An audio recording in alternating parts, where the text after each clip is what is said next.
బజాపాలోకి management corporator మీనారెడ్డి అయిపోయాయి. వాళ్ళు నలుగురు ఉండనుకుంటా, అవి వాళ్ళ ముగ్గురు, ఈడ ఇద్దరు, 5 మంది బీఆర్ఎస్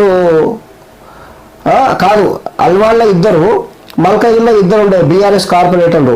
సో ఆ నలుగురికి వెళ్ళి మేనేజ్మెంట్ కార్పొరేటర్ నిన్న బీజేపీ పార్టీలోకి జాయిన్ అయింది ఆమె.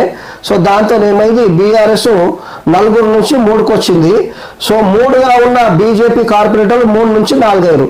ఇప్పుడు మల్కగిరిలో కార్పొరేటర్ల సంఖ్య మొదటి స్థానంలో బీజేపీ ఉంది. ఇప్పుడు రానున్న గ్రేటర్ ఎన్నికల్లో భాజపా అధిక స్థానాలు గెలుచుకొని మేయర్ పీఠాన్ని కైవసం చేసుకుంటుందని ఎంపీ ఈటల రాజేందర్ అన్నారు. ఆదివారం జీకే కాలనీలో సరస్వతి వేడుకల మందిరంలో జరిగిన కార్యక్రమంలో ఎంపీ ఈటల, మాజీ ఎమ్మెల్సీ ఎన్ రామచంద్రరావు పాల్గొన్నారు. మేనేజ్మెంట్ డివిజన్ బరాసా కార్పొరేటర్ మీనారెడ్డి, సర్కుల్ ఉపాధ్యక్షులు ఉపేందర్ రెడ్డి, యువ నాయకుడు సాయి కిరణ్ రెడ్డితో పాటు పలువురు భాజపా గూటికి చేరారు. ఈ సందర్భంగా ఈటల వారికి కమలం కండువ కప్పి పార్టీలోకి ఆహ్వానించారు. ప్రధాని మోడీ పాలనలో దేశం సుభిక్షంగా ఉందని మరి ఇన్నేళ్ళకి తెలియదా, ఇప్పుడే తెలిసిందా?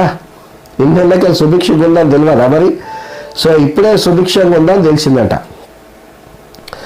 రోజు రోజుకు భాజపా పట్ల ప్రజల్లో ఆదరణ పెరుగుతుందన్నారు. భాజపా సిద్ధాంతాలు, మోడీ పాలన చూసి పార్టీలో చేరినట్టు కార్పొరేటర్ మీనా రెడ్డి అన్నారు.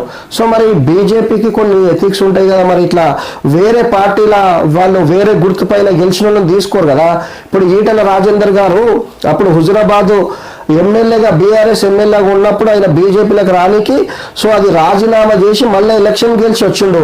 మరి ఇక్కడ ఇప్పుడు బీఆర్ఎస్ సింబల్ పైన గెలిచిన అభ్యర్థి సో అదే ముద్రతోని ఆమె ఇప్పుడు బీజేపీలకు రావచ్చా?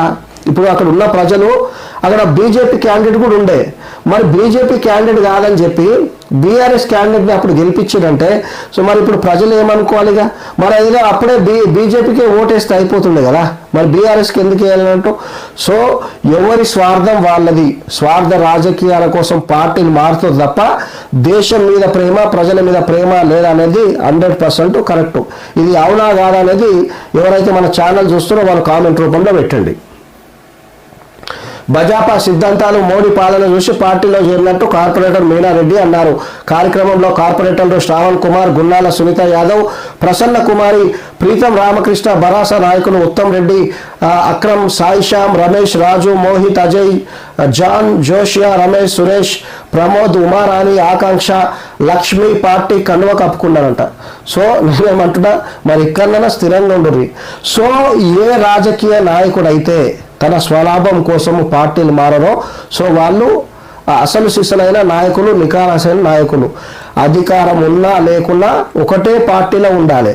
సో ఇప్పుడు ప్రజలు మనని ఒక గుర్తుపైన గెలిపించినాక మనం ఇంకో పార్టీలో పోవాల్సిన అవసరం ఏముంది? ఇప్పుడు ఇక్కడ బీఆర్ఎస్ కార్పొరేటర్ బీఆర్ఎస్ నుంచి బీజేపీకి వచ్చారు, మరి మిగతా వాళ్ళు లేరా? చాలా మందిగా ఇంకా బీఆర్ఎస్ కార్పొరేటర్లు ఉన్నారు కదా వాళ్ళు.